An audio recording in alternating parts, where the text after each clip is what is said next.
Good afternoon, everyone, and welcome to ISPE's quarterly webinar program. Today's presentation is What Every Engineer Should Know About Investing, presented by Brad Nelson.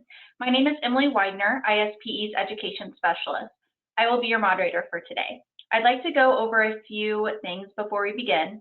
All attendees have been muted to avoid audio feedback issues. All questions will be held until the end of the presentation. To ask a question, please type it into the questions box throughout the program, and I will read it aloud as time permits. The slides for this presentation can be found in the handout section of the toolbar.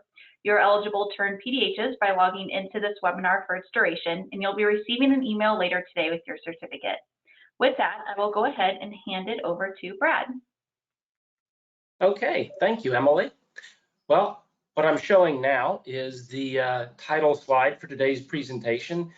And on the title slide, which is in the handout, you have my name, my email address, my phone number, and my website address. So moving on to the first slide of the actual presentation itself. So why in the world do you need a separate presentation about investing for engineers? Don't engineers need to invest like everyone else? Well, let me start out with who I am and why I think I have a perspective you'd want to hear. I have 33 years of engineering experience in the government, the military, and the private sector. I have a bachelor's degree in mechanical engineering, a master's degree in electrical engineering, and a professional engineering license. When I lived in Indiana, I was a member of the AA Potter chapter of the ISPE. I've been investing for myself since 1985, and when I left the federal government, I founded Lion Park Advisors, which is a registered investment advisory firm. And right now, I'm completing coursework for a certificate in financial planning. So I think I have an engineer's perspective on investing. Well, let's see here. Oh, there we go. You just heard my mouse fall to the floor. So here are the three primary thoughts. I'm going to give you the bottom line up front. I think engineers have a different perspective on investing and on a lot of different things. We tend to be pretty accomplished people and tend to be very intelligent people with great analytical skills. So that's good, and there are some potential pitfalls. So the first point I'd like to make about investing for engineers is that financial planning and investing is not like a typical system design or a detailed design. The reason is because the financial system and the investing system is always changing. So millions of people are adapting to the system every day, and the system is adapting to the people. So here's an example in engineering about urban planning and road design. And if there's any road designers in here, you'll hopefully know more about this than I do. But if you analyze existing traffic and design a road to accommodate it, the new road often attracts more traffic. You adapted the system to the people, and then people adapted to the new system. You're now in a different place. It's not the same system you started with. You can now design a newer road to accommodate the newer traffic, and then people would adapt to the newer road, and so on and so forth. This phenomenon even has a name. It's called induced travel demand. So that's a very small example of how investing and financial planning can be different than traditional system design. Here's another big takeaway, I think. Financial planning is a lot more like project management than it is like detailed design. So a lot of us engineers have project management experience, and I think this is what's going to help you the most. As a project manager, you focus on the big picture, you focus on what you can control, you don't get bogged down in the details, and for the purposes of financial planning, I'd say some of the details are selecting specific investments. And I'll say more about acting like a project manager. And as an intelligent, accomplished person, beware of outsmarting yourself. Don't go too far down one path to an inevitable conclusion with blinders on. There's multiple paths. So I'm just throwing this out there, a little bit out of context, but occasionally I'll hear a person say that, well, I don't need to know about financial planning and retirement because I love my job and I don't want to retire. So I just want to say that the purpose of work, in my opinion, is for accomplishment, for life purpose, for challenge, for stimulation, and to earn money. And if you're financially independent, you don't have to work for money. You can work for other reasons. And so here's a trite little way to look at it. Time is equal to money in the sense that your time can be used to earn a salary for billable hours, for hourly wages. And if you think deeply about what life is time on earth. So on a very basic level, time is equal to life, but that doesn't mean that life equals money. So in general, financial independence isn't about quitting work. It could be if that's what you want to do, but financial independence is the goal, not quitting work. So back to looking at financial independence as a project with you as the project manager. A project manager is probably going to start with a project management plan. And here are the things that a financial independence project management plan would include: income versus spending, contributory retirement plans like a 401k, taxable investments, pensions if you have one, health insurance, life insurance, disability insurance, home ownership, education planning, estate planning, and so on. There may be other very important topics depending on your circumstances, or some of these may not be relevant or important to you. Well, I'm not going to look at all of these things in today's webinar. What I'm going to focus on is just investments. And I'm going to do this in 3 layers here. Basically, I'm going to start with some basic investment principles, then what I'll call intermediate investment principles, and then finally advanced investment principles. The reason I don't start with the advanced principles is because this is a mixed audience, which I'm not familiar with. So maybe you do know some of these basic principles, maybe you don't, maybe you'd like to hear them again, and I'll put a little bit of an engineering perspective spin on them. So anyway, the first thing to know is that the money you invest is what you earn minus what you spend. And I'll call that the present value, or PV, the money you invest now. Future value, that's what your investments are worth in the future. And here's the basic equation of investing. Future value equals present value times 1 plus I to the t. So that's an exponential function, and a lot of people call that the magic of compounding, where I is the rate of return and t is equal to time. So as a project manager, you control present value, income minus spending. You control time. You can invest now, or you can postpone it a year, or you can postpone it 5 years, or you can postpone it 10 years. The longer you invest, the better this future value equation allows you the miracle of compounding. You don't control I, the rate of return, so much, but you can optimize it. So that's not the last thing I'll say about this. I'll get to that more in the presentation. So thinking like a project manager, your goal as a project manager is to maximize the future value of your portfolio so that you can achieve financial independence. And you want to think like a project manager in terms of cost, schedule, and performance. And when you do it that way, here's what you come up with: cost, present value, which is your income minus your spending; schedule, T equals time, when do you invest; performance, the rate of return, which is equal to investment performance minus investment expenses. So again, you don't want to just focus on investment performance. You want to look at income, you want to look at spending, you want to look at time, you want to look at investment expenses. Depending on your situation, to maximize that future value, maybe it would make sense to focus on increasing your income. Maybe it would make sense to focus on decreasing your spending. Maybe it would make sense to start investing right now rather than postponing it until some time in the future. So it all depends on your circumstances. And as a project manager, you want to look at all of them: cost, schedule, performance. So moving right along to intermediate investing principles. In general, there's two basic types of investments, equities and fixed income. Equities are things which have an unknown return and depend upon profits, things like stocks, individual businesses, income-producing real estate. In general, at present, a reasonable expectation for returns on equity are about 6%. Fixed income investments are things where you're guaranteed a return by somebody. Things like savings accounts, bonds, certificates of deposits, installment notes.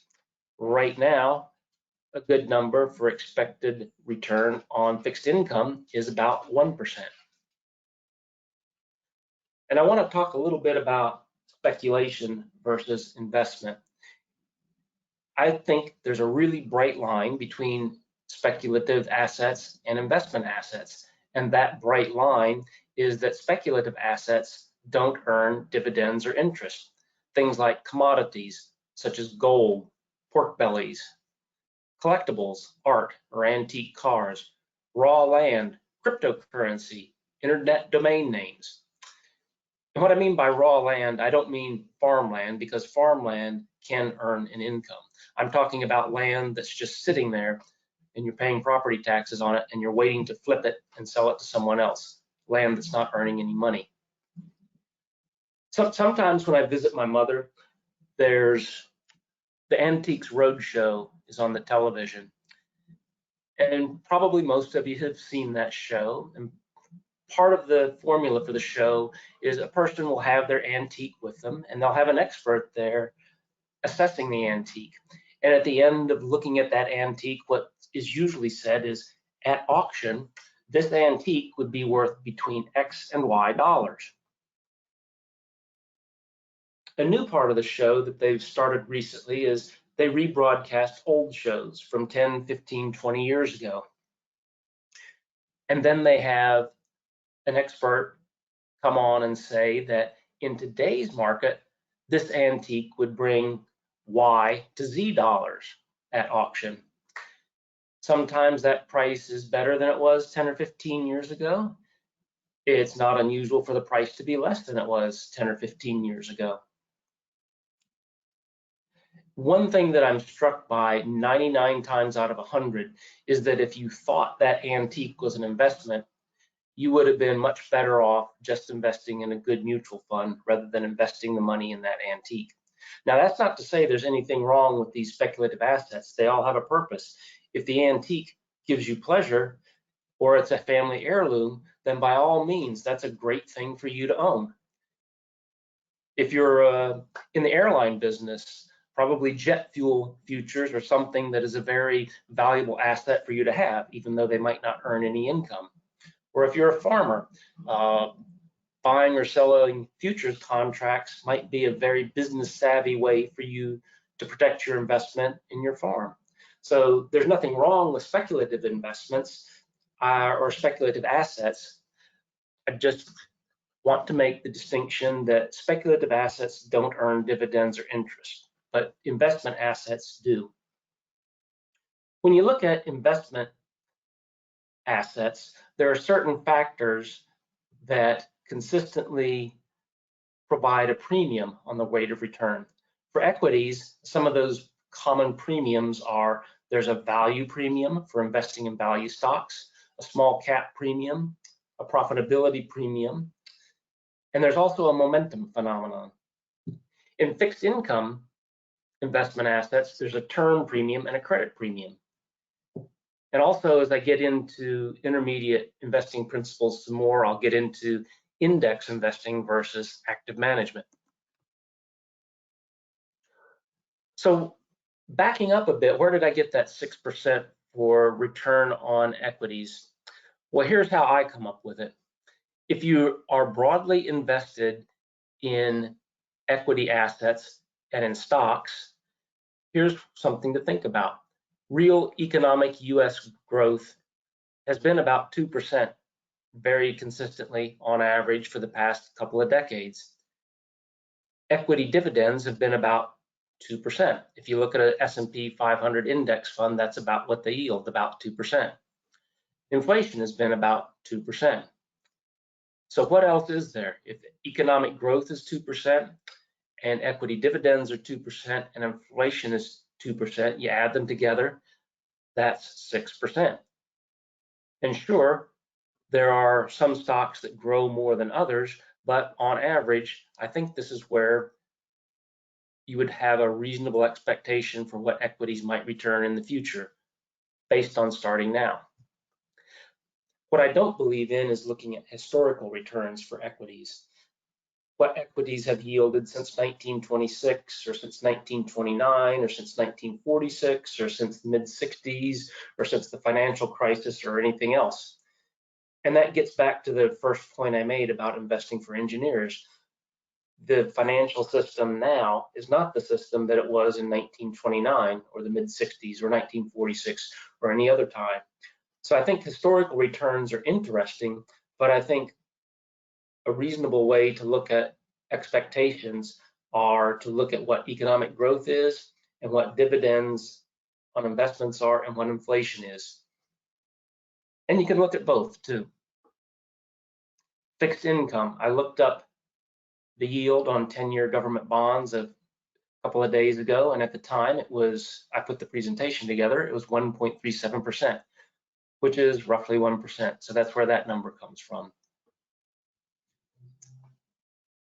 And you'll notice, of course, that 6% is a lot bigger than 1%. Over time, returns on equities have consistently outpaced fixed income investments.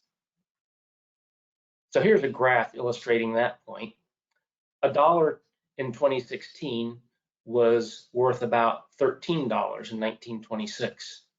And if you had invested $1 in 1926 into Treasury bills, you'd probably have about $21 today. And if you'd invested that same dollar in 1926 in long-term government bonds, you'd have about $134 in 2016. If you'd invested that dollar in large cap stocks, you'd have about $6,000. If you'd invested that dollar in small cap stocks, you'd have about $20,000.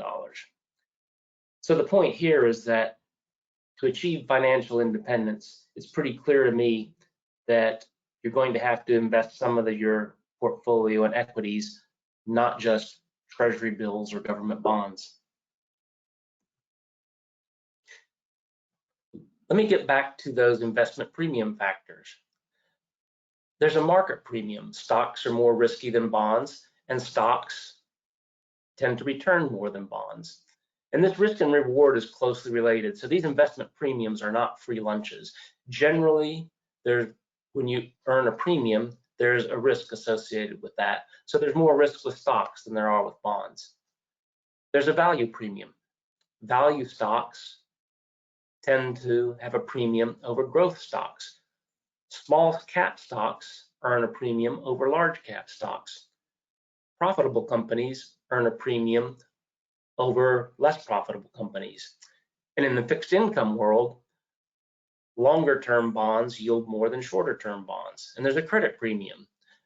Higher credit risks earn more return than lower credit risks.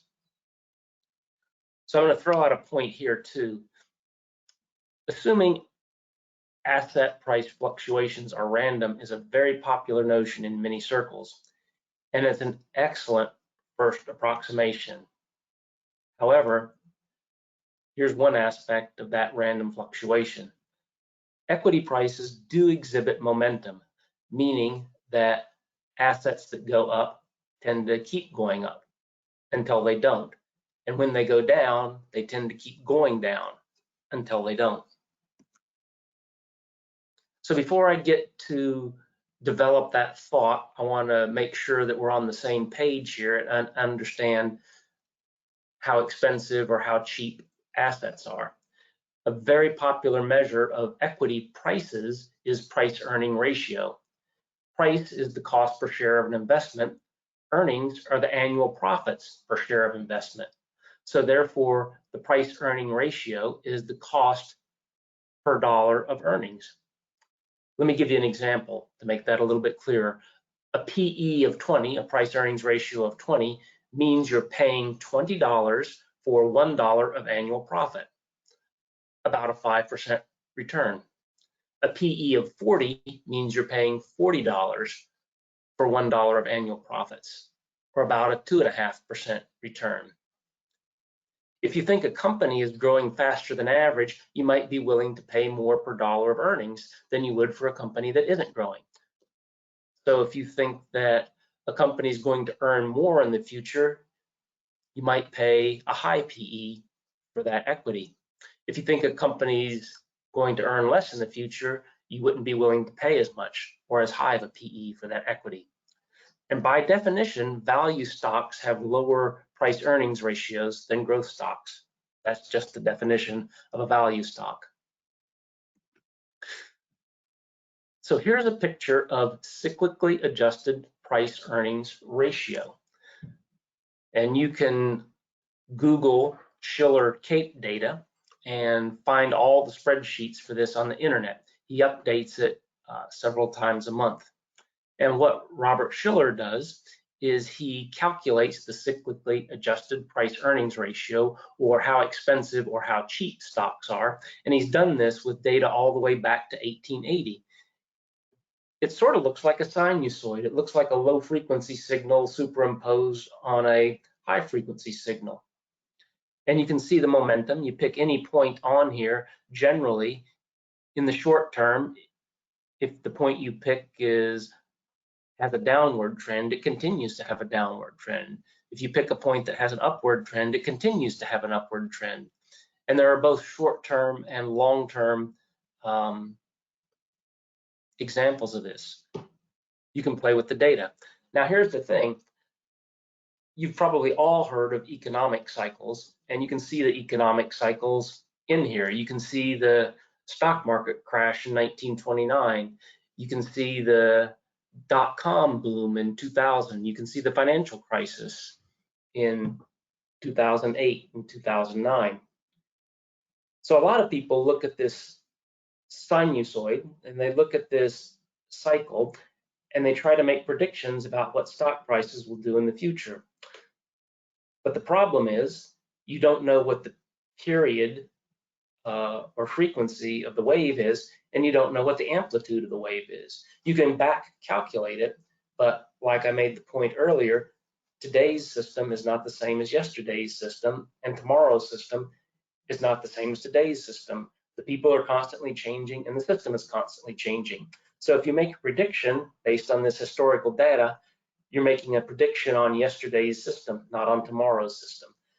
So a lot of people try to make predictions based on this apparent periodic variation or this apparent pattern, but very, very few people have been successful at it. In fact, fewer than very few. I don't know, I've never heard of anybody that's been successful making predictions based on these patterns. Humans are hardwired to find patterns. In fact, we're so hardwired to find patterns that we find patterns where they don't actually exist. There's even a word for this, pareidolia. People seeking to optimize, people seeking to optimize their investments should be aware of this tendency to find patterns where they don't exist.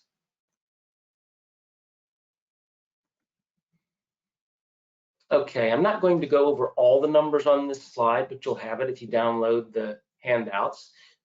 Here are some examples of the premiums that I talked about earlier. Since 1928 through 2016, there's been about a 2.4% premium for small companies over large companies, a 3.7% premium for value companies over growth companies, and a 4.3% premium for profitable companies over less profitable companies. But of course, I wouldn't necessarily expect to see these premiums in the future, because now you know about them and I know about them and a lot of other people know about them. So we're going to bid up the prices of these small profitable value companies so that the disadvantage tends to disappear. However, these advantages there is a correlation between risk and reward. So I wouldn't expect these premiums to disappear completely. You are taking a little bit more risk to earn these premiums. Index investing. Index, well, that's an average, right? Like the S&P 500. You've probably heard of the S&P 500. That's the average of the top 500 publicly traded stocks in the United States. Well, smart people, accomplished people, don't settle for average. That's why we're accomplished people. And that's why index investing is so counterintuitive, because investing in an index means you're expecting to get average results. We don't like average, we want to be better than average. So wouldn't we improve performance just by investing only in the better stocks in the index? Everyone thinks that, which tends to drive up the prices of the better stocks and drive down the prices of the lower quality stocks. And then as we sell inferior stocks and buy superior stocks, there's transaction costs that put a drag on performance. Transaction profits are taxed, and fees are paid to the people that make the transaction decisions. So just by trying to optimize this average, we're actually adding costs. We're adding investment expense. But shouldn't we just invest with only the smartest people? Think about this for a moment. Some of the most intelligent, best educated, the highest paid, the people that work the longest hours in the world are in the investment business. So as these high-performing people crowd into this investment space, the differences between the best people become smaller and smaller. It's a vicious circle. Here's an athletic example. Think about Olympic athletes. The training gets better every year. The best athletes participate in the games. We're really approaching the limits of human performance. There's data that shows that the differences between the top performers in the Olympics are getting smaller over time. So this is a really, really brief, simplified summary of index investing. But in my opinion, the case for index investing is very robust. So if you don't believe in an index investing, don't make the mistake of being too smart to examine the counterintuitive arguments. I've got a number of books in my reading list that you can read that will discuss index investing more. Here's an example. In 2002, there were 2,587 mutual funds. By 2016, half of them had closed, and only 451 of them had beat the averages. So of 2,587 mutual funds trying to sell inferior stocks and purchase superior stocks, only 17% of them actually came out better than average after expenses. What's even more challenging is if you go back to 2002, could you have picked out that 17%? In an attempt to do so, you might have picked out 10 really good winners, but you might have also picked out 10 real stinkers that didn't meet their averages at all. So anyway, that's just something for you to think about. But there is a free lunch in investing. That investing in these premiums like value and small cap are related to risk, and that's not a free lunch, but there is a free lunch. You'll recall from the basic equation, future value equal to present value, 1 plus I to the t. You don't control I, the rate of return, but you can optimize it. Here's how. Remember, I equals investment returns minus investment expenses. Here are some examples of expenses. Mutual funds charge management fees, they charge sales loads, they charge 12B distribution expenses.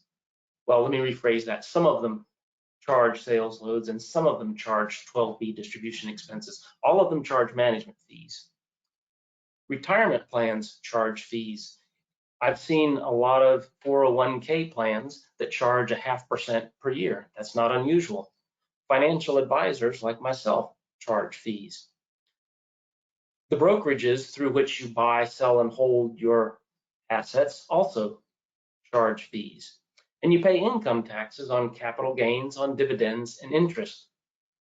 So as a project manager, you can optimize rate of return by focusing on expenses.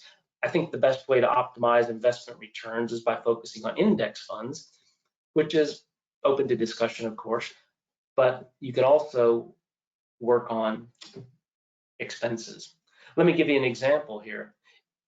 If you have a 401k plan from a previous employer, you don't have to keep your money in that 401k plan. You could roll it over to your new 401k plan, which probably also has a 0.5% a year fee. But you could roll over that 401k plan to a rollover IRA, and you'd have the same legal protections for your retirement nest egg, and you would eliminate that 0.5% per year. So that's just an example of how you can manage expenses.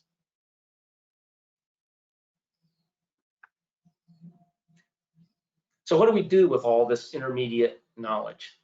Again, you want to act like a project manager, and a project manager is going to develop a project management plan. And one of the elements of that project management plan is an investment policy. Here's an example of an investment policy. I'm not saying that these numbers are optimal. It really depends on your personal situation.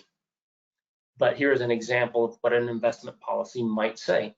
I'm going to invest 80% of my assets in equities, 20% in fixed income, 2/3 in the US, 1/3 in foreign countries. And of those foreign assets, 50% in developed countries, 50% in emerging market countries. And of my equity assets, 50% in value stocks and 50% in growth or market stocks. And of those equities, 50% in small companies, 50% in large companies. And I'm going to rebalance when I get 1/6 off target. For example, when this 33% allocation to foreign securities goes down by 1/6 to 27.5%, I'm going to rebalance. I'm going to sell some of the US assets to buy more foreign assets. And also, just for good measure, I'd rebalance right before every presidential election. Investment markets tend to go a little bit crazy right after presidential elections. Don't know which way. They might go crazy in one direction or another. So you might want to be standing on both feet, ready for either one. In other words, back at your investment policy so that you're ready to absorb whatever happens. So now I went through all of this basic and intermediate investing just so I could get to my favorite part, advanced investment principles. So I'll give you two of my favorites today, Monte Carlo analysis and the standard distribution. Monte Carlo analysis. As a financial planner, I subscribe to software that takes all the elements of a person's financial plan, all of those cash flows for all of those different things like education expenses, taxable investments, tax-free investments, 401ks, and so on and so forth, puts it in a spreadsheet on a lot of different screens and calculates that future value based on present value, based on assumed cash flows, and based on rates of return. And if you put that into just a simple spreadsheet, you'd calculate a single number. And of course, I think it's probably intuitively obvious that coming up with a single number with even a one significant digit is probably not accurate. What you really need to do is account for variability. So in other words, for example, asset prices go up and down, and you can assume a range within which those asset prices go up and down. And you can vary those prices in your spreadsheet, your financial planning software, and vary those prices randomly 1,000 times. And that's the essence of a Monte Carlo analysis. You do 1,000 runs of that financial plan, that spreadsheet, those cash flows and those assumed rates of return, and you come up with a distribution that might look somewhat like this. And of course, the average might be somewhere in the middle, in this case, about 60. The maximum might be somewhere around 120. The minimum might be somewhere around, 25 or so.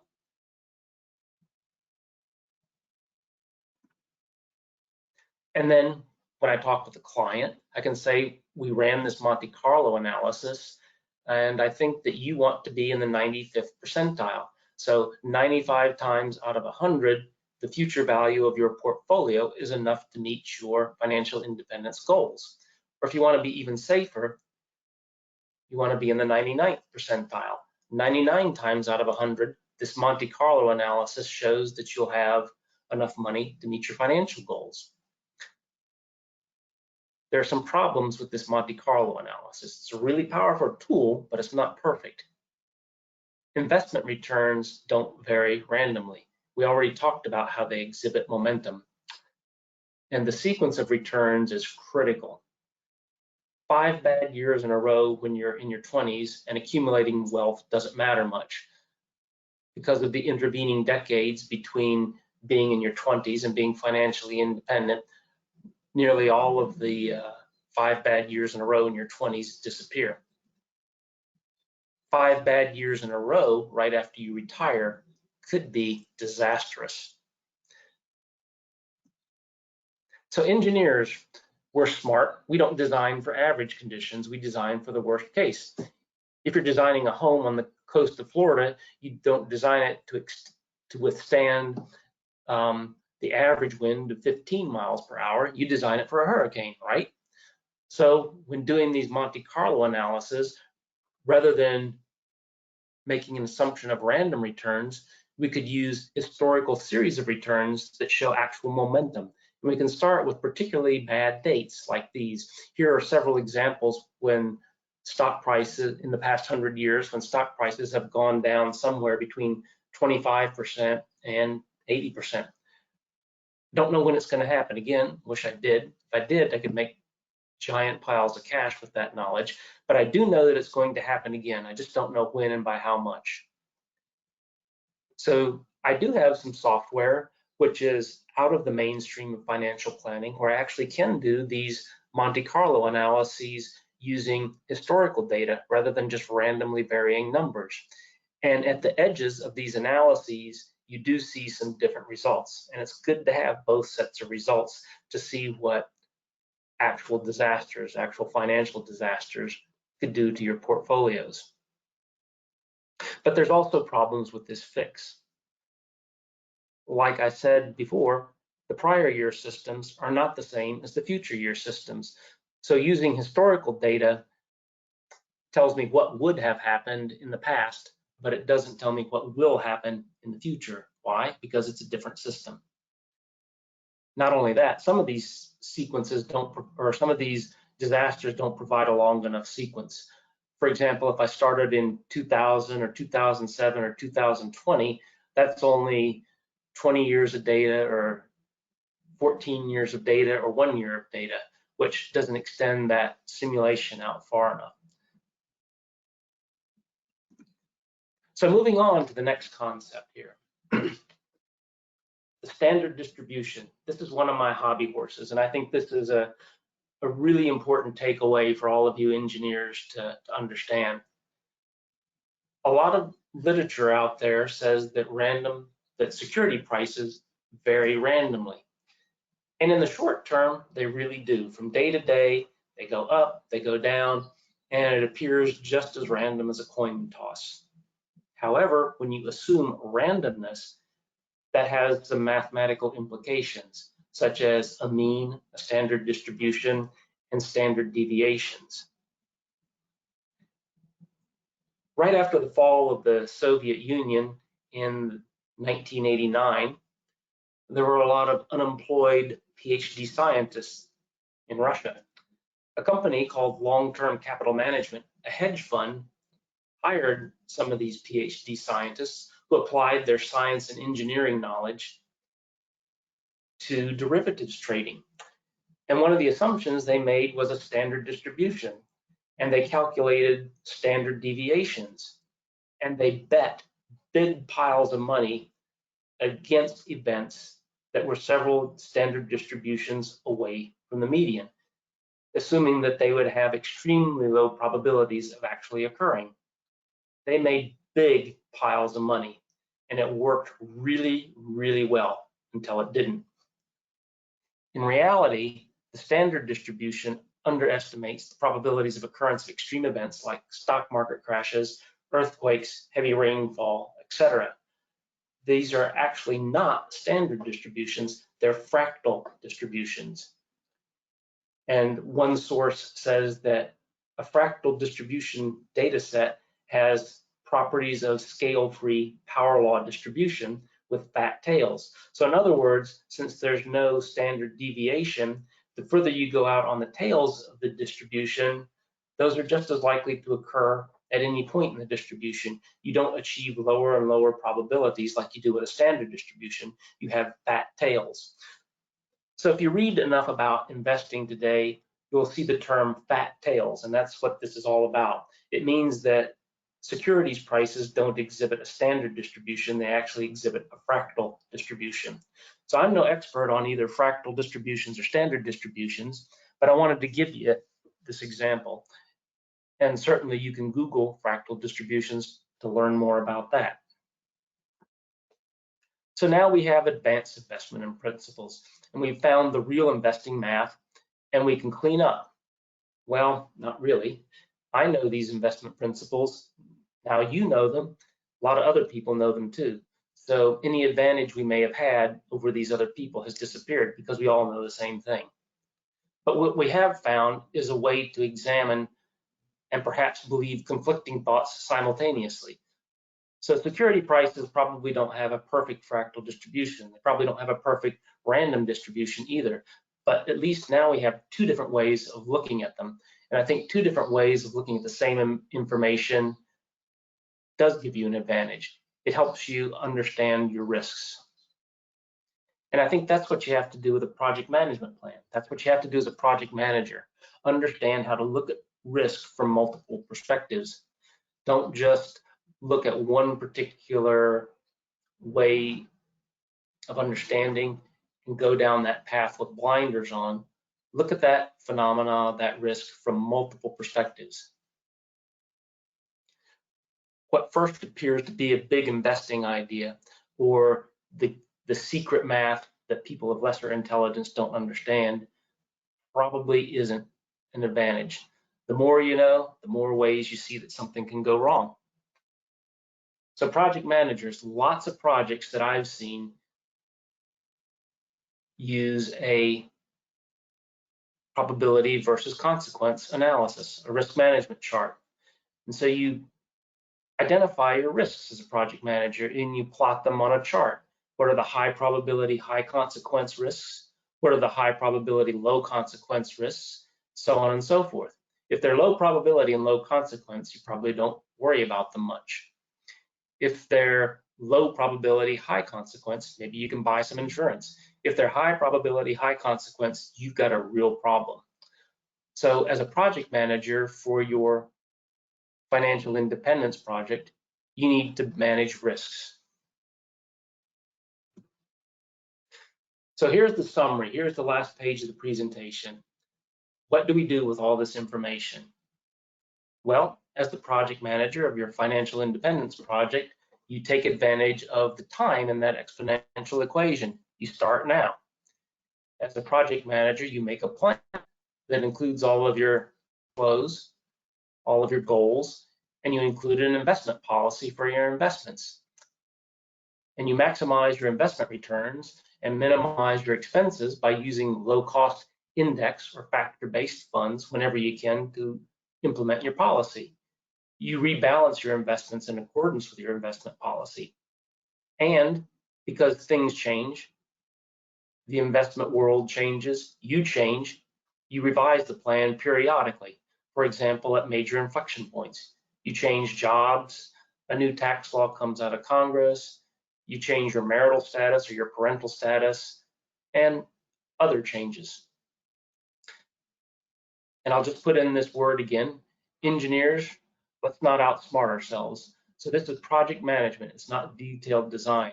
So don't get bogged down in just investment returns and look for patterns in the historical data. Look at the big picture, focus on all of the parts of that basic equation, cost, schedule, and performance. Remember that the system is always changing. People are adapting to the system and the system is adapting to the people. So it's not like systems engineering in a very basic sense. and be very, very skeptical about historical data, precise formulas, pretty graphs, or if somebody gives you a financial plan that has more than one significant figure of projections in 30 years into the future, you can't get that precise with a financial plan. So anyway, that's it. There you go. Emily?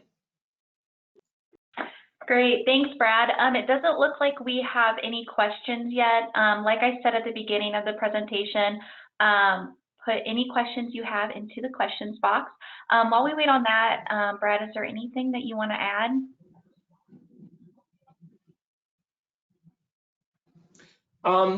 What I will say is that probably a lot of you know a lot more about certain parts of engineering than I do.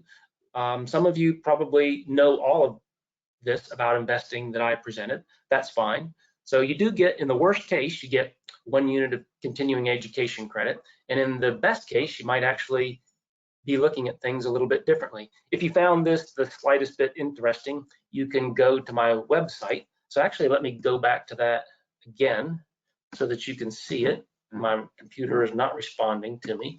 But anyway, and if you think I'm just a real idiot and don't know very much, or you want to ask me a question, send me an email. I'll be happy to discuss it with you. My website does have a lot of information on it. There's no charge for looking at the information. There's no charge for looking at the reading list. So if this was interesting to you, send me an email with your questions or comments. Oh, by the way, if you tell me I'm an idiot, that's okay, but please provide a reference with why so I can learn something. I'm always learning something new. Great, and like he said, you guys do have the handout, so you have his contact info. It's on the first slide, so you can reach out to him or me with any questions you might have. Anyway, you should receive your certificate within the next hour. If you don't, you can email me. Thank you, Brad, for your time and your expertise, and thank you, everyone, for joining us. Have a great rest of your day, everyone. Okay, thank you, everyone, for joining in. Thank you, Emily.